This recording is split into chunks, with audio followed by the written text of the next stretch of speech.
దాదాపు 3.5 ఏళ్లుగా Russia Ukraine యుద్ధం జరుగుతుంది. ఎన్నికలకు ముందు చెప్పారు ట్రంప్, నేను అధ్యక్షుడిగా గెలిస్తే యుద్ధాన్ని ఆపేస్తాను అని చెప్పి. అధ్యక్షుడిగా ఎంపికైన తర్వాత కూడా ఆయన చాలా ప్రయత్నాలు చేశారు. రీసెంట్గా నిన్న పుతిన్తో చర్చలు జరిపారు ట్రంప్. అంటే ఉక్రెయిన్ రష్యా యుద్ధానికి ముగింపు పడబోతోందా? మీ విశ్లేషణ ఏంటి?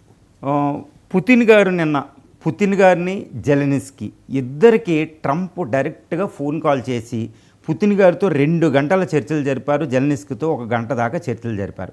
ఎందుకంటే ట్రంప్ గారు అధికారంలోకి వస్తూనే నేను వచ్చిన కొన్ని రోజుల్లో ఉక్రెయిన్ యుద్ధాన్ని, రష్యా యుద్ధాన్ని ఆపేస్తానన్నారు.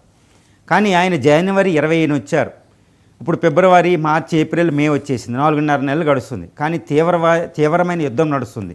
అసలు పీస్ టాక్ జరగలేదు. మొన్న జరిగింది ఇస్తాంబుల్, అక్కడ పుతిన్ గారు అటెండ్ అవ్వలేదు.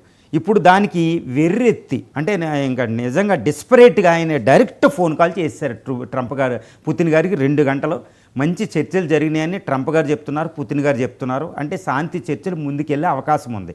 ఇక్కడ జెలెన్స్కీ గారు కూడా దీనిపై సంతోషం వ్యక్తం చేశారన్నమాట. ఎందుకంటే ఎటువంటి కండిషన్స్ లేకుండా సీజ్ ఫైర్ అంటుంది అమెరికా, కాబట్టి నాకు అంగీకారం అని చెప్తున్నారు.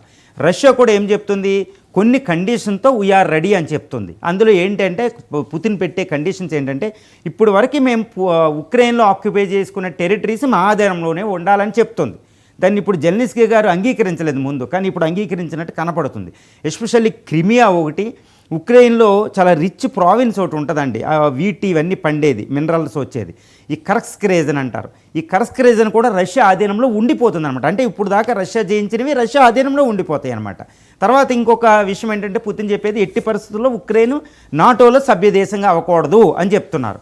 సో దీనికి జెలెన్స్కీ అంగీకరించినట్టున్నారు. అందువల్ల ఇంకా జెలెన్స్కీ సంతోషం, పుతిన్ సంతోషం. కాబట్టి ఈ చర్చలు ముందుకెళ్ళి సీజ్ ఫైర్ రేపో మాపో అనౌన్స్ చేస్తారు. రష్యా ఉక్రెయిన్ యుద్ధానికి ఎండ కార్డు అనేది పడే అవకాశం ఇప్పుడు పుష్కలంగా ఉన్నాయని మనకు కనపడుతుందండి. ట్రంప్ రీసెంట్గా కొన్ని సెన్సేషనల్ కామెంట్స్